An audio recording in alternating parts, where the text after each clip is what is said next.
오늘 이 말씀의 내용을 잘 모르는 분들은 없을 겁니다. 그냥 한 절 말씀이고 그냥 단순하게 딱 읽어보면 기도할 때에 우리 아무에게나 혐의가 있거든. 아, 그 사람이 나한테 잘못했어, 문제가 있어, 죄악이 있어, 그런 거 이제 혐의가 있거든 용서하라, 그렇게 말씀하고 계세요. 용서하라. 그리하여야 하늘에 계신 너희 아버지께서 너희 허물을 사하여 주시리라. 아, 내게 잘못이 있는데 내가 하나님 앞에서 용납받으려면, 용서받으려면, 허물을 없이 함을 받으려면 내가 용서해야 되는구나. 가서 용서를 구해야 되겠다. 그런 말씀처럼 여겨집니다. 여러분, 당연히 그 말씀이 이 말씀 안에 품어져 있고요. 그러나 또 더 나아가서 이 앞에 있는 말씀과 연결해서 본다면 이 말의 의미는 그렇게 하지 않으면 기도가 응답받지 않는다는 것이에요. 기도가 응답받지 못한다는 것입니다. 왜 그렇습니까? 오늘 본문의 내용이 뭐냐면 이 앞에 예수님께서 성전에 가시다가 오시다가 만났던 무화과 나무, 그 무화과 나무가 어땠습니까? 열매가 없었어요. 우리 이제 그 봄철에 원래 정식적인 큰 무화과 나무가 열리지 않습니다. 그러나 파게라고 하는 작은 무화과 나무가 열려야 되는데 거기에는 잎사귀만 무성하고 그 작은 열매도 없는 것을 보시고 예수님께서 저주하셨잖아요. 말랐어요. 마른 걸 보고 나서 베드로가 생각이 나서 여짜오되 21절에 랍비여 보소서 저주하신 무화과 나무가 말랐나이다. 마른 거가 되게 궁금해서 어떻게 이렇게 말랐나요? 그렇게 얘기하는데 예수님께서 아주 뜬금없이 하시는 말씀이 뭐냐면 하나님을 믿으라라는 거예요. 하나님을 믿으라라는 것이죠. 예수께서 그들에게 대답하여 이르시되 하나님을 믿으라. 믿으면 그러면 어떤 일이 일어납니까? 우리가 살펴본 말씀이에요. 내가 진실로 너에게 이르노니 누구든지 이 산더러 들리어 바다에 던져지라 하며 그 말하는 것이 이루어질 줄 믿고 마음에 의심하지 않으면 그대로 되리라. 여러분, 그러니까 기도와 관련되어 있는 말씀이죠. 믿고, 그리고 하나님 앞에 불가능해 보이는 일인데 믿고 기도하면 그러면 그대로 된다라고 말씀하세요. 그리고 24절에 의심하지 말아라 말씀하시는 것이죠. 그러므로 내가 너에게 말하노니 무엇이든지 기도하고 구하는 것을 받은 줄로 믿으라. 그리하면 그대로 되리라. 의심하지 말라, 그렇게 말씀하신 거예요. 그런데 그것에 부속해서 붙어있는 말씀이 오늘 말씀인 거죠. 여러분, 그러니까 지금 원래 예수님께서 맥락이 어떤 말씀에서 얘기하시냐면 무화과나무 왜 마른 줄 아니? 믿고 기도하면 그대로 되는 거야. 심지어 산더러 바다에 던지우리라 하고 믿고 기도하면 의심하지 않으면 그대로 되는 거야. 그런데 그걸 막는 게 뭔지 아니? 너희들이 용서하지 않는 삶이라고 얘기하시는 것이죠. 그래서 지금 이 말씀은 뒤에 계신 하늘에 계신 너희 아버지께서도 너희 허물을 사하여 주시리라. 만약에 그렇게 안 하면 사함을 받지 못한다. 이 말씀은 기도 응답받지 못한다 라는 말씀을 지금 이 말씀 가운데 축약해서 붙여서 말씀하신 것이죠. 여러분, 이 말씀 가운데 오늘 여러분의 기도 생활에 우리 하나님이 구원하시고 기도를 들으시고 기도에 응답하시는 그 삶 가운데 커다란 장애물 하나를 없이 하시는 여러분과 제가 되기를 주님의 이름으로 축복합니다. 여러분, 이 맥락은 예수님께서 그분의 생애 가운데 가르쳤던 가장 주요한 그런 가르침 중에 하나라는 사실을 우리는 우리 신약성경의 복음서를 읽어가면서 발견하게 됩니다. 여러분, 마태복음 5장에 말씀하세요. 그러므로 예물을 제단에 드리다가 거기서 내 형제에게 원망 들을 만한 일이 있는 것이 생각나거든 예물을 제단 앞에 두고 급하게 갔다 오라는 것이죠. 그거 거두어 가지 말고 그대로 두고 그리고 갔다 오라고 얘기하는, 빨리 갔다 오라고 얘기하는 거예요. 먼저 가서 형제와 화목하고 그 후에 와서 예물을 드리라, 그렇게 말씀하셨어요. 그러니까 형제와 화목하지 못하는 것이 예배를 받지 않으시는 하나님이 예배를 받지 않는다고 말씀하시는 조건이 된다고 말씀하시는 것이죠. 게다가 예수님께 제자들이 물었어요. 어떻게 기도하는 것이 좋습니까? 그래서 우리가 주기도문을 외우잖아요. 예수님께서 기도를 가르쳐 주셨습니다. 그 가운데 우리가 너무나 잘 아는 말씀이 있습니다. 우리에게 죄 지은 자를 사하여 준 것 같이 우리 죄를 사하여 주옵시고, 그렇게 기도를 가르쳐 주셨어요. 그래서 우리가 이니셔티브를 쥐고 있다고 얘기하시는 거예요. 무엇에?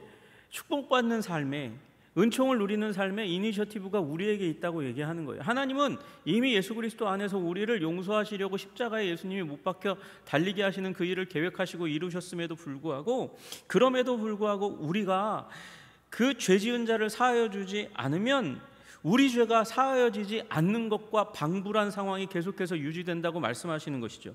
그리고 거기다가 덧붙여가지고 말씀하시는 게 바로 2절 뒤에 이렇게 말씀하세요. 너희가 사람의 잘못을 용서하면 너희 하늘 아버지께서도 너희 잘못을 용서하시려니와 너희가 사람의 잘못을 용서하지 아니하면 너희 아버지께서도 너희 잘못을 용서하지 아니하시리라.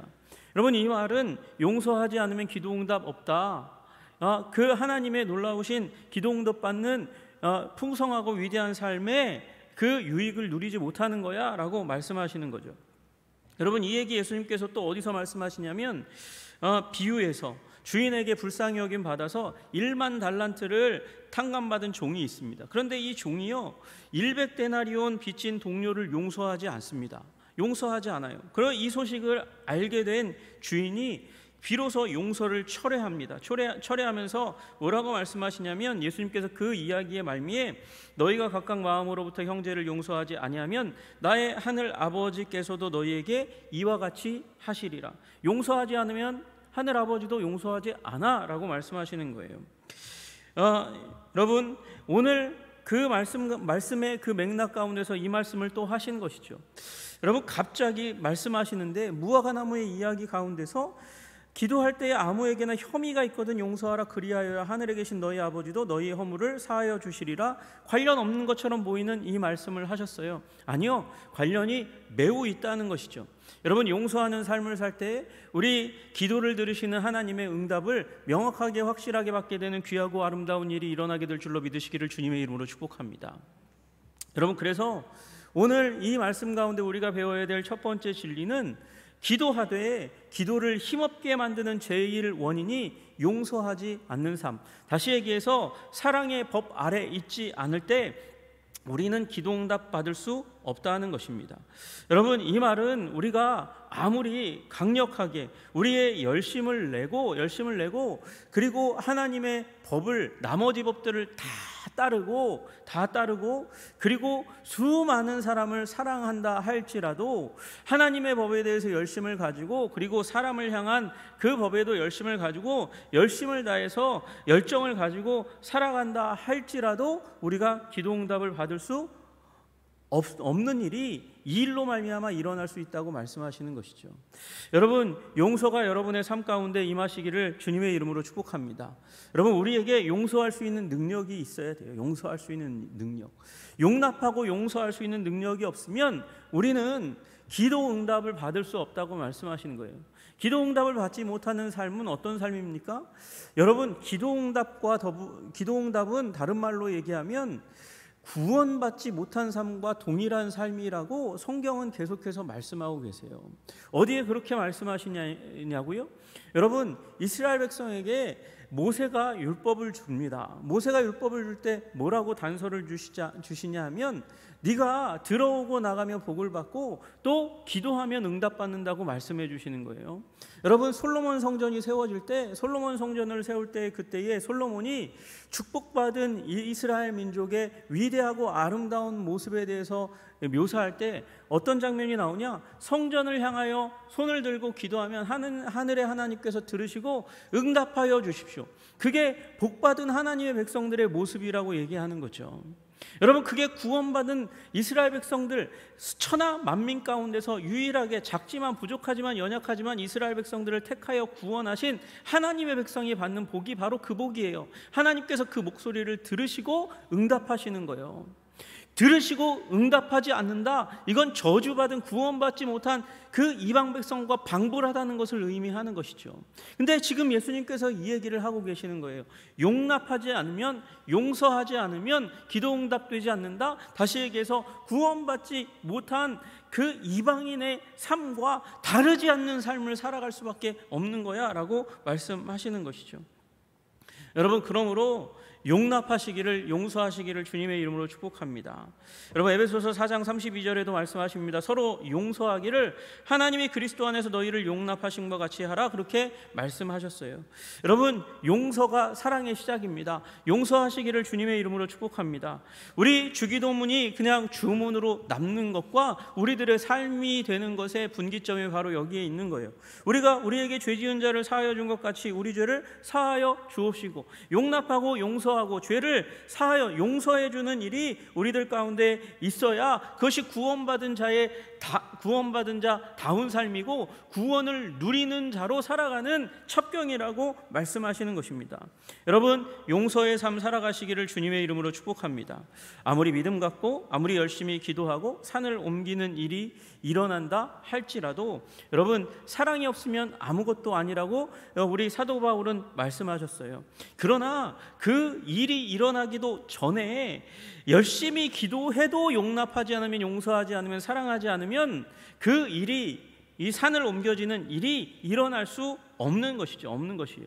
예수님의 세계에는 지금 그렇게 말씀하시는 거예요. 아무리 열심히 기도해도 용납과 사랑을 품고 기도하지 않으면 기도는 응답되지 않는다라고 말씀하시는 것이죠.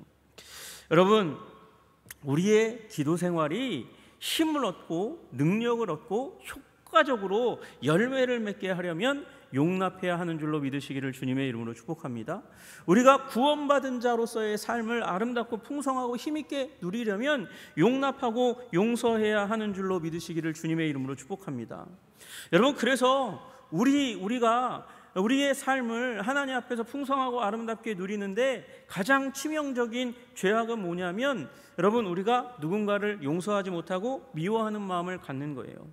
여러분, 우리가 살아가다 보면 커다란 해를 입습니다. 부당한 일을 당합니다.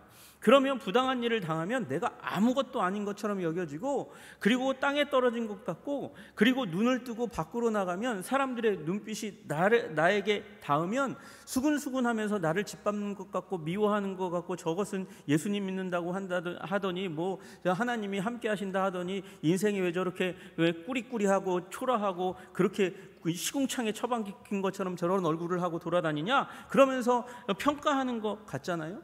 여러분, 그러면 그 앞에서 어떻게 행동하고 싶습니까?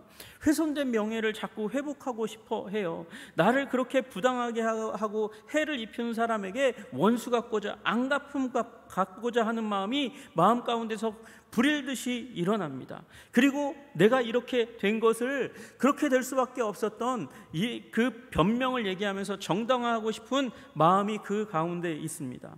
여러분, 그걸 입 밖에 내기 시작하면서 무슨 일이 일어나냐면 미움을 어떤 사람을 향해서 쏟아내기 시작합니다. 나를 정당화하기 위해서는 누군가에게 탓을 돌려야 되니까요. 그래서 막 미워하고 증오하고 화내고 분을 드러내고, 밤을 지내지 말아야 되는데 그 분을 오래 품는 것을 지나서 누군가를 해하려 하는 마음을 품게 됩니다. 그리고 기회가 오면 날카로운 말과 그리고 공격적인 태도로 그 사람을 공격하고 다른 사람들을 공격하고, 심지어 관계없는 사람들에게 이 폭력적인 행동을 하는 일들이 일어납니다. 여러분, 그 가운데 나아갈 때 우리는 구원으로부터 멀어지고 응답받는 삶으로부터 멀어지고 하나님과 동행하는 삶으로부터 멀어지는 것이죠. 여러분, 그리스도께서 우리를 용서하셨듯이 용서하는 삶으로 나아가시기를 주님의 이름으로 축복합니다. 여러분, 우리 주님께서 말씀하신 대로 용서의 자리 가운데 나아감으로 말미암아 끊어진 그 관계를 이어 여러분 하나님의 응답받고 은혜 받는 일들이 일어나시기를 주님의 이름으로 축복합니다. 여러분, 이 말씀의 진리는 또 하나의 진리로 이 말씀은 우리를 또 하나의 진리로 우리를 인도합니다. 이건 우리 하나님과의 관계의 영역, 우리가 소위 얘기하는 종교적인 영역하고 그 다음에 일상의 영역, 우리가 세상 가운데 살아가는 삶의 영역, 그것이 다르지 않다는 것을 의미하는 것입니다. 하나라는 것을 얘기하는 것이죠. 우리는 편의상 나눠요. 하나님과의 관계, 사람과의 관계.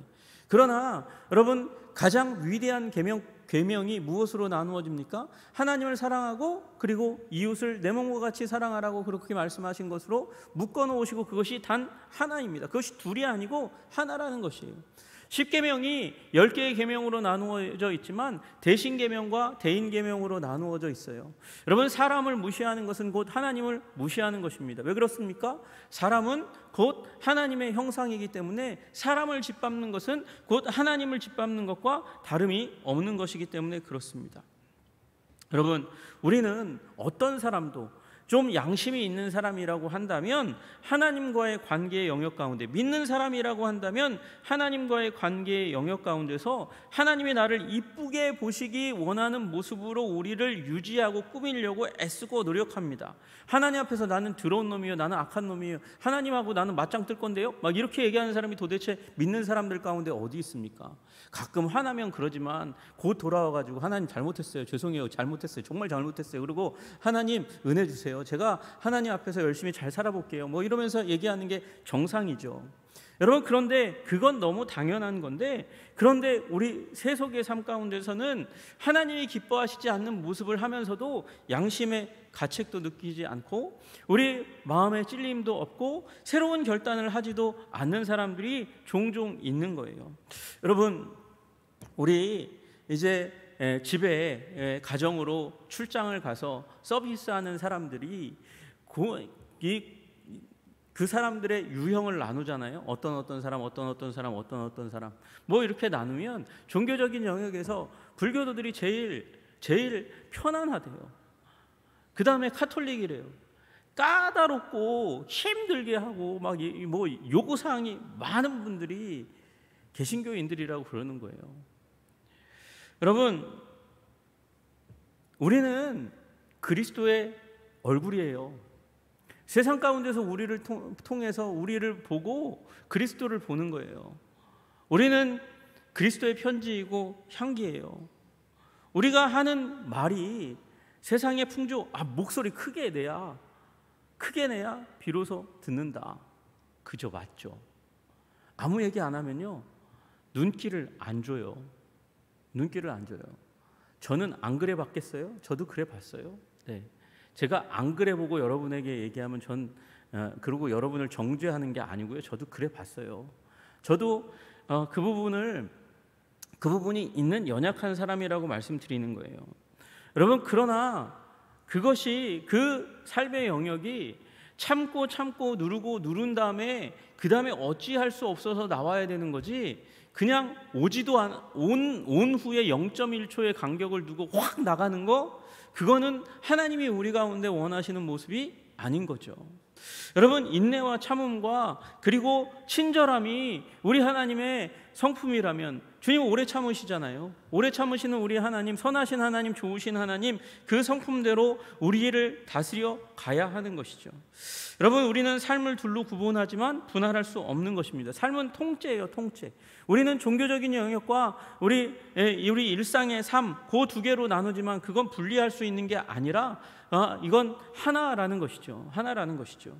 여러분, 그래서 우리는 기도의 시간을 경건하게 보내야 되고, 하나님 앞에서 거룩하게, 하나님 앞에서 우리를 아름답고 그리고 조금이라도 하나님께서 기뻐하시는 모습으로 꾸미고 단장해야 하는 것이 당연함과 동시에 우리 일상의 삶도 마찬가지여야 한다는 것입니다. 우리 일상의 삶에서도 우리는 하나님의 마음을 반영하고 하나님의 뜻을 반영해서 그래서 살아가야 한다는 것이죠. 그게 바로 용서고 사랑이라고 말씀하시는 것이에요. 여러분, 만약에 우리 마음이나 말들이 우리 기도의 언어와 너무나 다르고 우리 예배의 행동과 너무나 다르다면 우리는 우리 삶에서 누릴 수 있는 하나님이 주시는 축복된 열매가 가득한 삶을 얻지 못하고 이 열매가 맺혔다가 다 익지도 못한 채 땅에 떨어져 낙과하는 일이 일어나게 될 것입니다. 여러분, 이기적인 마음이 세상 가운데서 그리스도를 드러내지 않고 그냥 내 마음대로 행동하려는 그 마음이 삶을 망가뜨리는 것입니다.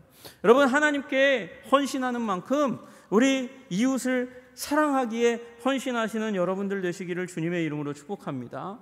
여러분, 하나님 앞에서 우리 죄악되고 부족하고 연약한 모습을 가리듯이 우리 이웃 가운데서도 우리의 본성적인 죄인적인 측면이 우리 가릴 수 없죠. 없는 것은 아니죠. 그러나 없는 것은 아니지만 가리려고 애쓰고 힘써야 되는 거예요. 왜요? 우리는 그리스도의 얼굴이기 때문에 그렇습니다. 여러분, 그렇게 우리 주님 앞에서 행하고 말하듯이 세상 앞에서 말하고 행하시는 여러분들 되시기를 주님의 이름으로 축복합니다. 여러분, 더 나아가서 우리는 사랑이 없으면 용서할 수 없는 존재라는 것을 우리는 인정해야 하는 것입니다. 여러분, 우리가 어떻게 용서할 수 있습니까? 우리는 하나님의 사랑이 우리의 마음에 부은 바 되어야, 그래야 용서할 수 있습니다. 여러분, 그래서 용서할 수 없다고 하나님 앞에서 가슴 아파하고 몸부림치는 경험이 있으신 분이라면, 저도 그랬고요, 여러분 그런 경험이 있는 분이라면 하나님의 사랑을 구하시는 여러분 되시기를 주님의 이름으로 축복합니다. 하나님의 사랑이 나의 심령을 지배하고 가득 채우고 그리고 충만하게 하심으로 말미암아 하나님이 나를 용서하신 것 같이 하나님의 사랑이 충만하게 하여 나도 하나님의 사랑으로 그를 용서할 수 있도록 그렇게 기도하시는 여러분들 되시기를 주님의 이름으로 축복합니다. 여러분, 사랑하면 미워할 수 없는 것이에요. 하나님의 사랑이 내 마음에 부은 바 되어서 하나님을 사랑한다고 고백하면 그러면 그 사랑에 지배돼서 결국은 형제를 사랑할 수밖에 없는 것입니다. 우리 요한 사도가 이야기합니다. 누구든지 하나님을 사랑하노라 하고 그 형제를 미워하면, 하나님을 사랑한다고 하고 형제를 미워하면 거짓말이다, 이렇게 말씀하시는 거예요. 이는 거짓말하는 자니 보는 바 그 형제를 사랑하지 아니하는 자는 보지 못하는 바 하나님을 사랑할 수 없느니라. 보지 못하는 하나님을 사랑한다면 당연히 보는 인간을 사랑할 수 있다고 이야기하는 것이죠. 여러분, 우리 사랑의 사람 다 되시기를 주님의 이름으로 축복합니다. 사랑함으로 말미암아 그 사랑에 기름 부은 바 되어서 우리 권능 받아서 그래서 용납하고 용서하고 사랑하는 삶으로 나아가시기를 주님의 이름으로 축복합니다. 여러분, 이것이 하나님 앞에서 정말 위대한 삶을 살아갈 수 있는 비결입니다. 여러분, 요한일서 한번 펴보시면 좋을 것 같아요. 요한일서 3장 한번 펴보십시오. 요한일서 3장 18절부터 나오는 말씀을 우리가 다시 한번 보시면 좋겠어요. 요한일서 3장 18절에서 22절까지 한번 보시겠습니다. 여러분, 우리 그 가운데서 사도 요한이 우리에게 주시는 바 말씀이 무엇입니까? 자녀들아, 우리가 말과 혀로만 사랑하지 말고 행함과 진실함으로 하자. 그러니까 사랑은 입으로 하는 게 아니라 행동으로 하는 거라고 얘기하는 것이죠. 말뿐만 아니라 혀뿐만 아니라 그것을 넘어서서 행동으로 사랑해야 된다, 그렇게 말씀하고 계세요. 이로써 우리가 진리에 속한 줄을 알고, 우리가 사랑할 때 우리는 진리에 속한 것을 깨닫고 알게 된다는 것이에요. 여러분이 사랑할 때 참된 진리 가운데 있는 줄로 믿으시기를 주님의 이름으로 축복합니다. 또 우리 마음을 주 앞에서 굳세게 하리라. 여러분, 주님 앞에서 우리 마음이 굳세게 된다는 것은 흔들리지 않는다는 것이에요. 더 이상 흔들리지 않는다는 것이죠. 여러분, 그것이 많은 것을 아는 데서 이루어지는 것이 아니고 사랑을 우리의 삶 가운데 행동으로 드러내고 나타날 때에라야 이루어지는 것이라는 겁니다. 여러분, 이 사랑하는 삶에 책망이 있을까요? 없을까요? 여러분, 부족함이 여전히 있는 거죠. 그럼에도 불구하고 하나님은 우리를 사랑할 때 우리를 다 덮어주세요. 여러분, 그게 20절의 말씀입니다. 이는 우리 마음이 혹 우리를 책망할 일이 있어도 마음속에 책망이 계속해서 나를 향해서 일어나는 거예요. 여전히 나에게는 죄책감이 있고 부족감이 있고 연약감이 있는 거죠. 이렇게 이꼬라지로 살아가야 되는 건가? 그렇게 여겨지는 마음이 내 마음 가운데 일어난다 할지라도 여러분, 두려워하지 않은 거죠. 언제요? 우리가 사랑으로 살아갈 때요. 여러분, 우리 이 20절에 대해서 나머지 부분을 세번역은 이렇게 얘기합니다. 하나님은 우리 마음보다 크신 분이시니, 여러분, 우리는 책망하는 마음을 가지고 있는데 그 책망하는 마음보다 우리 하나님은 더 크신 분이래요. 하나님은 우리 마음보다 크신 분이시고 또 모든 것을 알고 계시기 때문입니다. 여러분, 그런데 그럼에도 불구하고 너희들은 가책을 받는다 해도 하나님 앞에서 흔들리지 않는 확신을 갖게 된다. 하나님이 우리를 용납하고 용서하는 이 사랑하는 삶 가운데 용납하고 용서하는 모습을 느끼고 알고 깨닫고 확신하게 되는 일 가운데 나아가고, 그렇게 자라가다 보면 무슨 일이 일어납니까? 우리 21절에 있는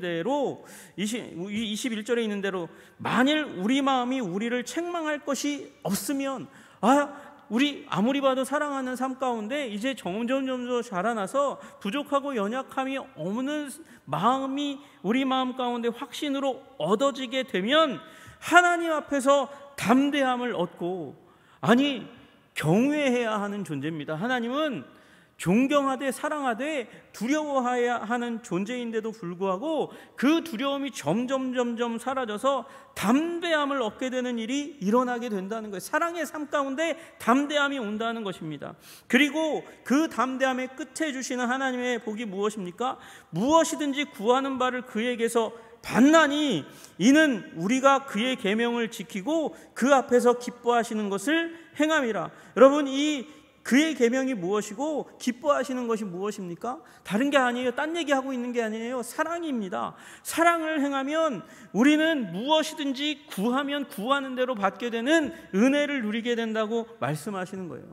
여러분, 사랑하시기를 주님의 이름으로 축복합니다. 사랑함으로 말미암아 우리 마음에 하나님 앞에서 담대함을, 흔들리지 않게 되는 그 마음을, 굳건함을 얻으시는 여러분들 되시기를 주님의 이름으로 축복합니다.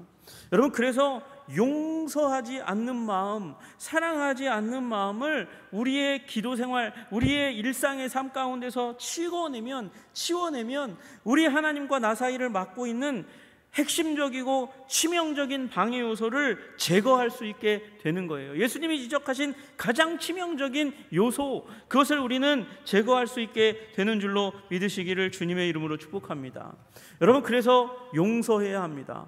용서해야 하고, 용서가 시작입니다. 용서에서 어디로 가야 됩니까? 사랑으로 가야 됩니다. 용서와 사랑, 그것 하나님 앞에서 온전한 모습을 갖는 것과, 그리고 일상의 삶, 대인관계 가운데서 온전함을 갖는 것, 그것은 결국은 하나입니다. 그렇게 온전하게 서 있을 때 우리의 구원은 흔들리지 않게 되고 확실하게 되고, 하나님은 우리를 주목하여 보시며 우리가 기도하는 바를 들으시고 반드시 응답하시는 일이 일어나게 될 줄로 믿으시기를 주님의 이름으로 축복합니다.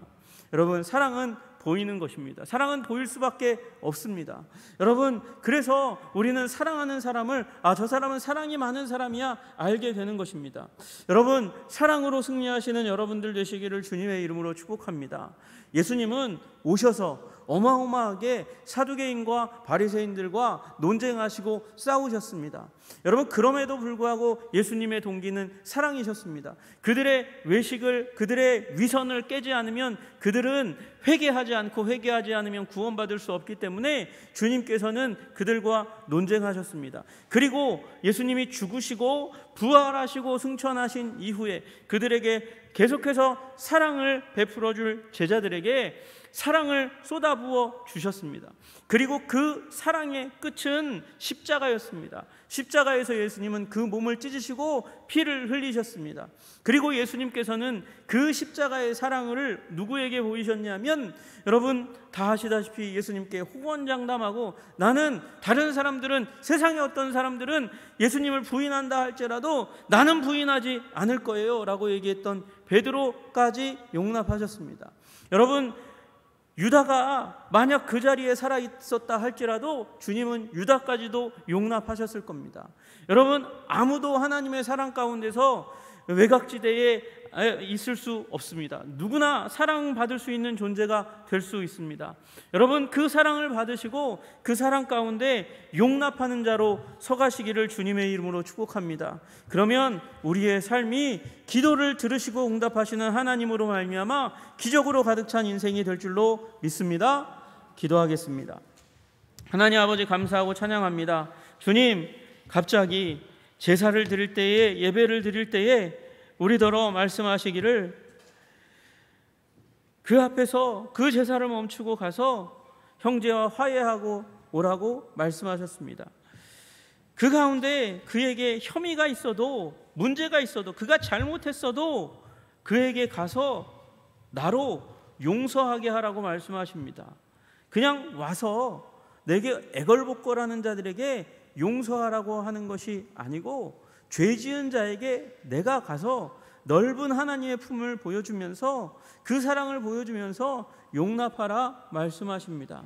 그것이 우리가 하나님과 굳건한 관계를 맺고 유지할 뿐만 아니라 하나님께 기도 응답받는 위대한 구원받은 자의 삶을 살아가게 하는 핵심이라고 말씀하십니다.